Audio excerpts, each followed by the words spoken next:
আপনার ফোনটি যদি কোনো কিডন্যাপারে বা আপনার ফোনটি কোনো ছিনতাই হয়ে যায় হাত থেকে, বা আপনার ফোনটি যদি মনের বুদা কোথাও রেখে আসেন, তাহলে ওই ফোনটিকে আপনি কিভাবে খুঁজে পাবেন? সেটির সহজ উপায় হলো আপনার জিমেল আইডিটা সবসময় কোনো জায়গায়, কোনো না কোনো জায়গায় জিমেল এবং আইডিটা এবং পাসওয়ার্ডটি সংগ্রহ করে রাখবেন, যেটা আপনি অন্য মোবাইল দ্বারা লগ ইন করলে আপনার ফোনটা কোথায় আছে লোকেশন অনুযায়ী দেখতে পারবেন। সেটা ওই সেলে কি সিম ব্যবহার করে কোন ওয়াইফাইতে কানেক্ট করা কোন স্থানে আছে সেটা আপনি এই অ্যাপসের মাধ্যমে দেখতে পারবেন। ভিডিওটা আপনারা শেষ পর্যন্ত দেখবেন, তাহলে আপনাদের হারানো ফোনটি আপনারা প্রথম একটি ক্রোম ব্রাউজারে চলে যাবেন।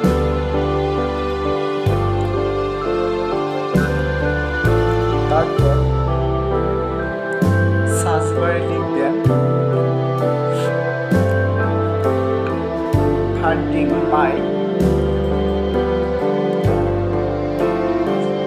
মাই ডিভাইস, এখানে যাবেন।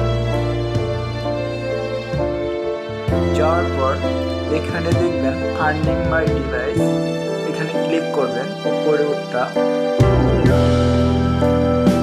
তারপর এখানে লগ ইন করবেন আপনার জিমেল আইডিটা, যে জিমেল আইডিটা আপনার সেটে করা ছিল, লগ ইন করা ছিল, সেই জিমেল আইডিটা উপরে যায় ফাইন্ডিং মাই ডিভাইস, এখানে কি করবেন লগ ইন করবেন।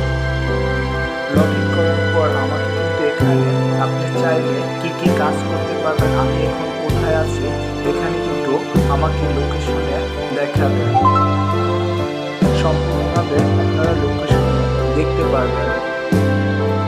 আমি এখন কিন্তু বর্তমানে নবাবগঞ্জ বাজারে আছি, এটা কিন্তু লোকেশনে দেখানো আছে। তারপর আমি কিন্তু আইডি ওয়াইফাই ব্যবহার করছি, আমার সিটে চার্জ আছে বর্তমানে 48%, সেটাও দেখতে পারবেন। এখান থেকে আপনি সেটের সাউন্ড কিন্তু অফ করে দিতে পারবেন। তারপর আপনার ডিভাইসের